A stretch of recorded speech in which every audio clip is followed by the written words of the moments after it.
John. Can you explain that case? The J&J case? Yeah. Yeah, so J&J, and I'm going to be careful because it's still going on, but what I'll tell you is certainly public. So J&J is accused. J&J manufactured, one of its subsidiaries manufactured baby powder. And baby powder has talc in it.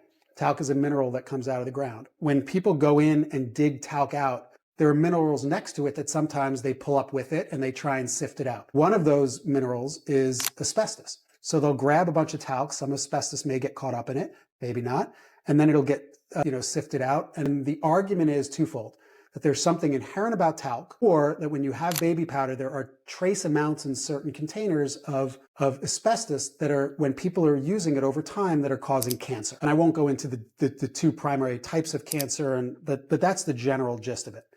There are currently, depending on who you ask and which cancers you include, allegedly 90,000 claimants claiming that Johnson & Johnson baby powder caused their cancer. Cancer in babies? In people. So if you think about somebody who has been using every day for 30 years, they got up and after the shower, they used J&J baby powder and they put it on their body. And then all of a sudden they were diagnosed with cancer. Okay. And they are saying it was because of the baby powder. And there's a big fight over causation with one side saying it caused it, the other side saying not. And that we call a mass tort, right? When you think about tobacco.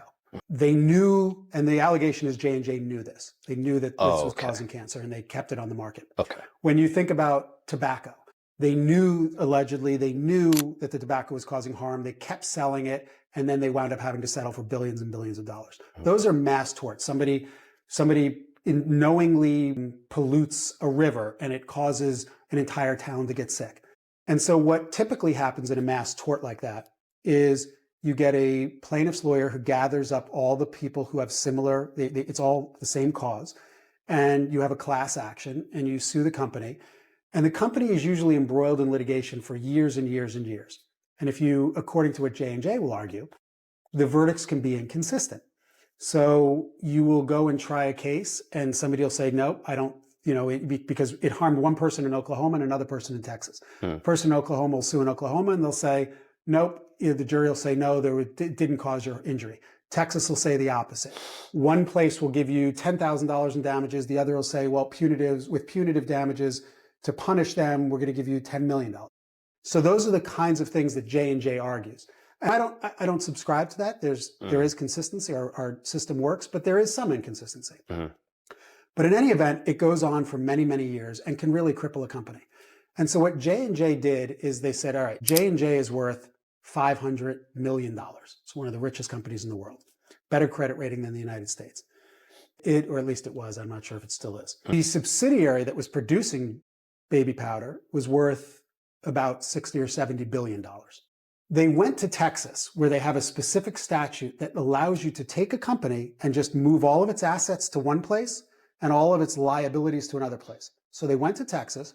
They formed a new company they called Legacy Talc Litigation, LTL, and they moved all the litigation to that. Everybody who was suing for baby powder went into that company. All of the assets, Aveeno, all these other big brands that we all know, went into a different company that moved back to New Jersey and kept selling all the brands. They then took that company that just had the litigation.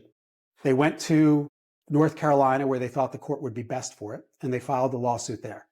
My firm got involved. We moved that lawsuit to New Jersey.